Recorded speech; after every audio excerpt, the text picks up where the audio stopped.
Olá pessoal, me chamo Leilane, sou estudante no curso de pós-graduação em Engenharia Elétrica pela UFABC, orientada pelo professor e doutor Alfeudes Guarazzi Filho.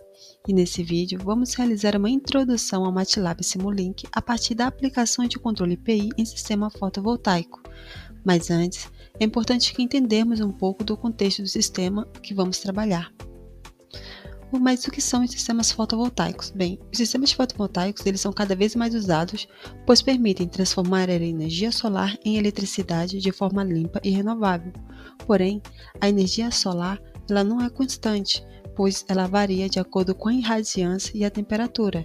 E é por isso que precisam se utilizar os equipamentos que consigam extrair a máxima potência dos painéis, independente das condições ambientais. E é aí que entra o conversor boost, que nada mais é do que um conversor CC-CC, caracterizado por um indutor, um diodo e um transistor. Esse conversor, além de elevar a tensão de saída do painel, ele também extrai a máxima potência deles. Ele faz isso a partir de um sinal conhecido como ciclo de trabalho, que é transformado em um sinal PWM e aplicado ao transistor. Agora, para gerar esse sinal de ciclo de trabalho, nós utilizamos um controlador, que no nosso caso é um PI em cascata. O controlador PI em cascata ele é um tipo de controlador que atua em duas malhas, a malha de corrente do indutor, que responde mais rápido, e a malha de tensão, que garante que o sistema ele siga o valor de referência, que no caso é o ponto de máxima potência do painel PV. Com isso, a gente consegue extrair a máxima potência do painel, melhorando seu desempenho. Feita agora essa breve introdução, vamos agora para a parte prática do MATLAB Simulink, onde veremos o passo a passo de como montar o modelo e implementar esse controle em cascata. Basicamente, ao abrirmos o programa MATLAB, que no meu caso é a versão R 2024A, iremos buscar pela interface Simulink. Para isso, iremos em Home e depois clicaremos no ícone do Simulink. Ao fazer isso, essa nova tela irá aparecer e nela iremos clicar em Blank Model para criar o nosso modelo em branco. Ao criar o nosso modelo em branco, a primeira coisa que devemos fazer é buscar pelos componentes do nosso sistema. Para isso, precisamos ir até a biblioteca do Simulink, que no caso se encontra aqui em Library Browse. Ao clicar nela, uma aba na lateral esquerda irá aparecer contendo das mais diversas bibliotecas.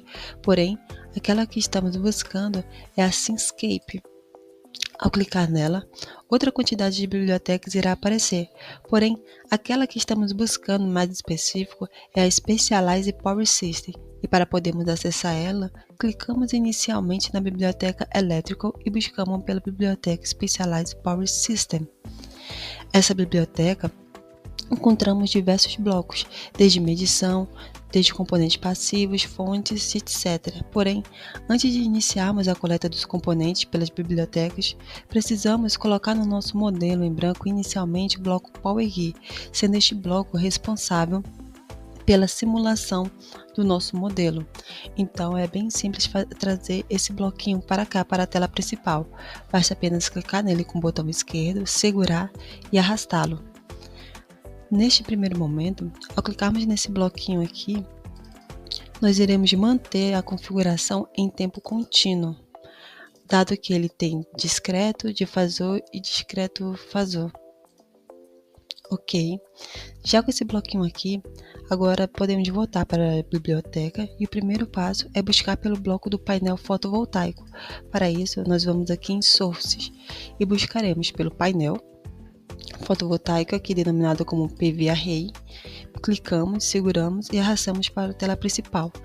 E também nós iremos buscar aqui nessa biblioteca uma fonte DC, que ela irá representar aqui o barramento CC do nosso sistema. E fazemos o mesmo processo, clicamos, seguramos e arrastamos.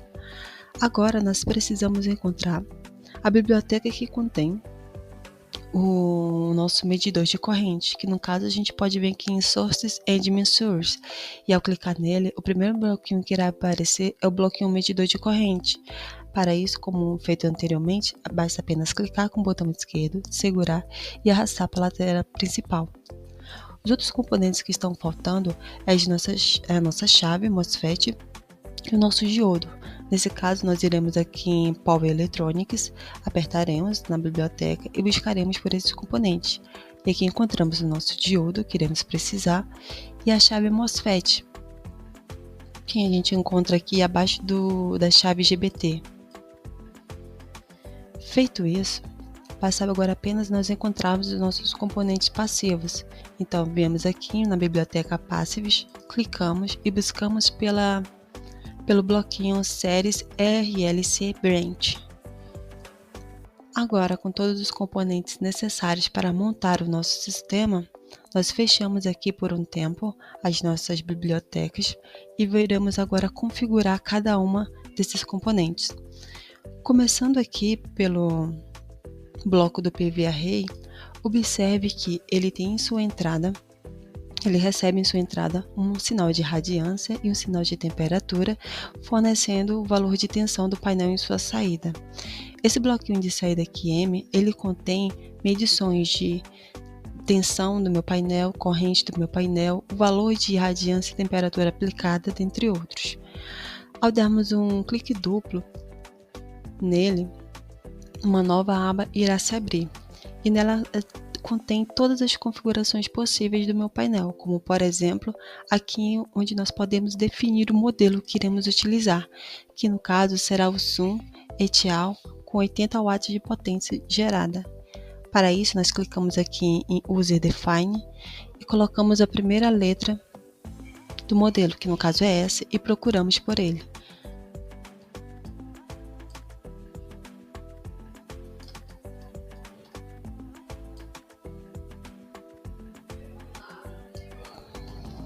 E aqui encontramos Sun EA Solar Power com 80 watts.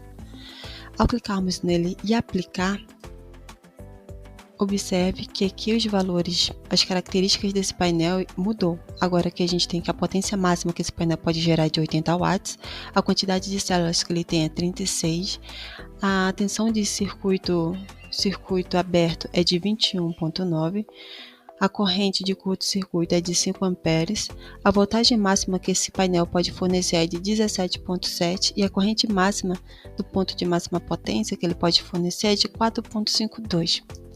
Aqui nós podemos ver graficamente o comportamento desse painel quando variamos ou o valor de radiância ou o valor de temperatura.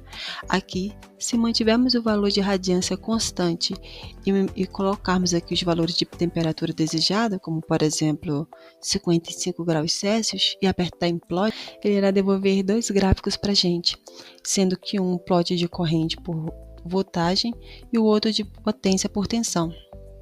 Observe aqui que para cada valor de temperatura, ele nos dá o ponto de máxima potência do nosso painel, que são essas bolinhas aqui demarcadas em vermelho. Para cá, para cá e para cá. O mesmo processo se nós mantivermos a nossa temperatura constante e quisermos fazer uma variação de radiância, ele vai seguir o mesmo processo, como por exemplo, se quisermos colocar aqui fora 1500 colocar um valor aqui de 200 de radiância e apertar em plot, ele irá fazer o mesmo processo descrito anteriormente para variação de temperatura, fornecendo aqui assim os pontos de máxima potência, seja no gráfico corrente por tensão ou no gráfico de potência por tensão. Feito isso, agora iremos aqui configurado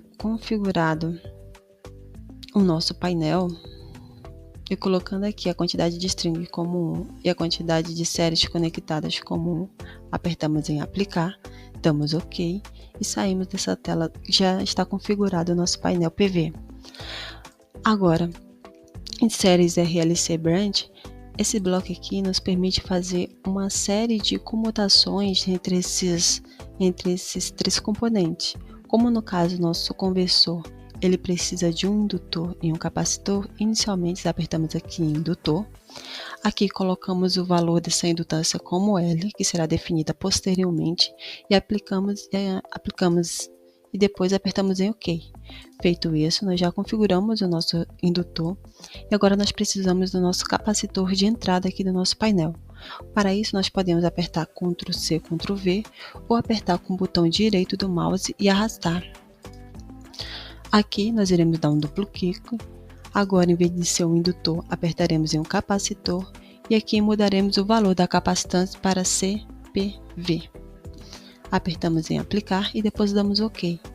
Agora nós precisamos rotacionar esse capacitor. Para fazer isso, existem duas formas. Ou apertamos com o botão direito, vemos aqui em forma, e apertamos em rotacionar, ou então podemos apertar no botão do teclado Ctrl R para fazer isso. A nossa fonte de tensão, ela vai receber o valor máximo nela de 30 volts, que representa o nosso barramento CC. E agora basta só realizar o restante das conexões.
Agora, com o sistema montado, vamos usar alguns blocos auxiliares para ajudar na simulação. O primeiro deles é o bloco Goto e From. Eles funcionam em par como um atalho para os sinais.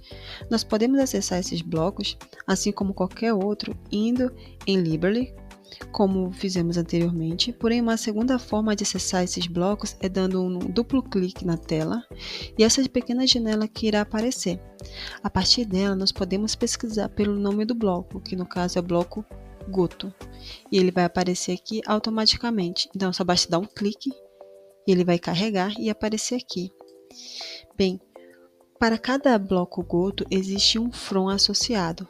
Para a gente buscar esse bloco From, basta passar o mouse por cima do bloco Goto e uma seta azul vai aparecer aqui na lateral. Se você clicar e puxar, o bloco Goto irá aparecer. Aqui. Para o nosso caso, nós iremos utilizar esses blocos para coletar os sinais de tensão do painel fotovoltaico e da corrente em cima do indutor. Então aqui eu irei apagar e aqui no bloco Goto eu darei 2 cliques e poderei renomear ele, que no caso vai ser tensão PV.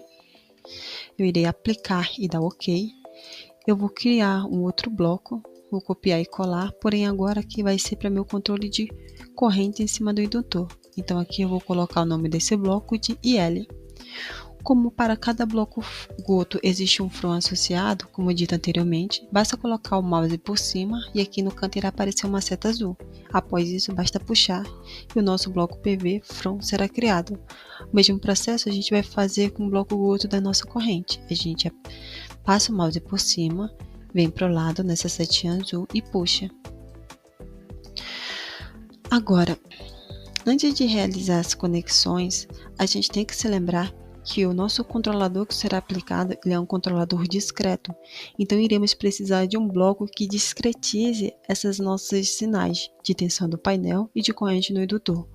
Para isso, a gente vai dar um duplo clique na tela e buscar pelo bloco Z ou H.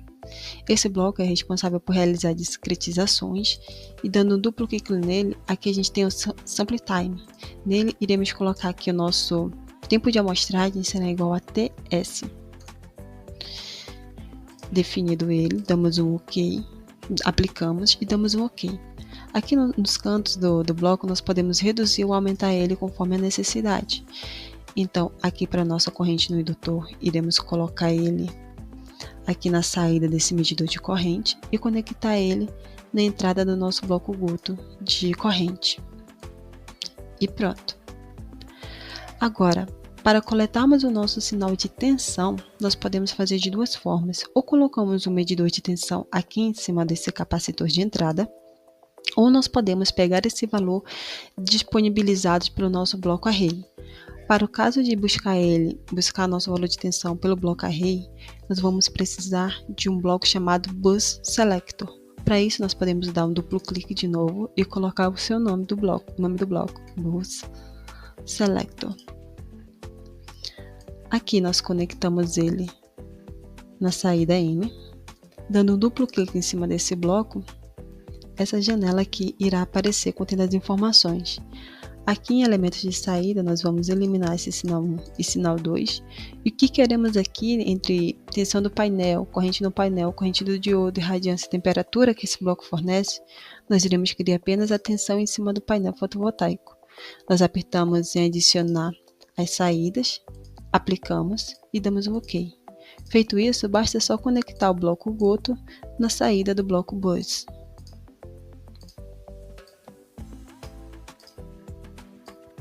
Os blocos From da nossa tensão e da nossa corrente serão utilizados posteriormente. Aqui, a nossa tensão PV também vai precisar de um bloco ZH. Para isso, ou apertamos Ctrl+C, Ctrl+V e conectamos, ou damos um clique com o botão direito do mouse, arrastamos e conectamos diretamente. Agora, precisamos de definir os valores de radiância e temperatura do nosso painel fotovoltaico. No caso, nós iremos utilizar valores constantes. Para isso, podemos dar um duplo clique aqui e pesquisar pelo bloco constante. Ou nós podemos ir aqui nas bibliotecas e em Simulink, em blocos comuns usados. E aqui a gente também encontra esse bloquinho, bastando só arrastar e só clicar e arrastar. Para isso, nós conectamos aqui em temperatura e conectamos aqui ele em radiância. E para o valor de radiância, nós iremos colocar ele como sendo 1000. E o valor de temperatura será de 25 graus Celsius. Aqui também na entrada de cada um desses blocos, nós iremos colocar um bloquinho ZOH. Iremos desconectar, delete, e conectaremos. O mesmo processo para o bloquinho da temperatura. Agora, com o nosso sistema já montado, antes de partirmos para a montagem dos controladores, precisamos do bloco que irá transformar o ciclo de trabalho em um sinal periódico que aparece uma onda quadrada, ou seja, o nosso sinal PWM, sendo que esse sinal vai ser aplicado na nossa chave MOSFET. Bem, o Simulink ele nos dá duas opções. Podemos pegar um bloco pronto do sinal PWM ou podemos criá-lo usando o bloco Subsystem. Para o segundo caso, nós damos um duplo clique na tela ou buscamos diretamente nas bibliotecas e escrevemos Subsystem. E assim, ele irá aparecer nesse seguinte formato apresentado na tela. Nós podemos aumentar ele mexendo aqui nas laterais do bloco e dando outro duplo clique por dentro dele, aparecerá essa estrutura. Porém, eu já tenho um bloco pronto do PWM, que está apresentado aqui na tela para vocês. Para montar ele, o que nós iremos precisar? Nós iremos precisar de um sinal de um gerador de triângulo, que irá apresentar uma frequência de 100 kHz. Iremos precisar de um bloco de ganho, sendo que o ganho dele é de 0,5. Um bloco constante de 0,5 também. Um somador. Uma relação de operação, um bloquinho. Outro bloco de comparação tio zero. Um bloco de lógica de operação, que no caso aqui é configurado como AND. E aqui a gente vai ter um Data Type Conversion. Aí aqui nós temos o bloco de entrada, que entrará o ciclo de trabalho, e aqui o nosso sinal PWM gerado. Com todo esse sistema já montado e o bloco do PWM já feito, nós podemos passar para a etapa de controladores. Então, iniciando pelo controlador de corrente, iremos inicialmente realizar um ensaio de resposta degrau para ver o comportamento do controlador. Para isso, iremos precisar do bloco Discrete Transfer FCN, onde nós iremos montar o nosso controlador PI discreto. Também iremos precisar do nosso bloco SUM, que irá calcular o nosso erro para a entrada do nosso controlador. Também também será necessário um bloco de saturação, dado que o nosso sinal PWM só recebe um valor entre 1 e 0. Esse bloco irá impedir que o sinal de controle, o sinal que vai para o nosso sinal PWM, ultrapasse esse valor. E também nós iremos precisar de um step, o bloco step, que é um bloco que vai gerar um sinal de referência de resposta ao degrau. Com todos esses blocos já selecionados, basta apenas que nós fazemos as devidas configurações e conexões.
Realizado todas as conexões, o próximo passo é salvar o nosso modelo Simulink. Para isso, iremos aqui em Save, apertaremos em Salvar Como, definiremos o nome para nossa simulação como Ctrl_PI_PI e salvaremos ele como Simulink Models.lxl. Apertaremos em Salvar e guardaremos ele dentro de uma pasta, que no meu caso é a aula PI. Salvo o documento, o próximo passo é definir os valores dos parâmetros de indutância, capacitância e do tempo de amostragem. Para isso, nós iremos lá para o script do MATLAB. No script do MATLAB, que no meu caso foi definido como dados, eu irei ter o meu capacitor de entrada de 680 IE-6, o valor do meu indutor, que é de 470 IE-6, a frequência de chaveamento do MOSFET, que está em 100 I a terceira, e o meu período de amostragem, que é 1 sobre a minha frequência de chaveamento. Feito isso, nós iremos selecionar todo esse bloco e apertaremos na tecla F9 para guardar as informações. Agora nós podemos prosseguir para o Simulink e realizar a simulação. Aqui no Simulink, feito isso, nós iremos definir o tempo de simulação igual a 0,5 segundos e apertaremos no botão Run para realizar a compilação. Terminada a simulação, se clicarmos aqui no bloco Scope, iremos ver graficamente o sinal de referência junto com o sinal de corrente em cima do indutor, onde se aproximarmos aqui com a lupa, nós podemos ver um sinal amarelo e um sinal azul, sendo que o sinal amarelo é o sinal de referência aplicado ao controlador e o sinal azul o sinal de corrente em cima do indutor. É possível observar que o nosso controlador consegue controlar bem para as referências variando entre 3 e 4 A, observando-se apenas um overshoot inicial ao mudar de 3 para 4 A de amplitude. Agora, se quisermos analisar mais informações da resposta ao degrau, nós podemos fazer isso via script utilizando o código. Para isso, nós iremos copiar e colar o scoop e agora iremos pegar apenas o sinal em cima do indutor. Dentro do scoop, nós iremos em Configurações, em Login e iremos apertar em Log Data. Aqui iremos dar o nome para a nossa variável de IL e iremos salvar no formato de Structure Write Time. Iremos aplicar e daremos OK.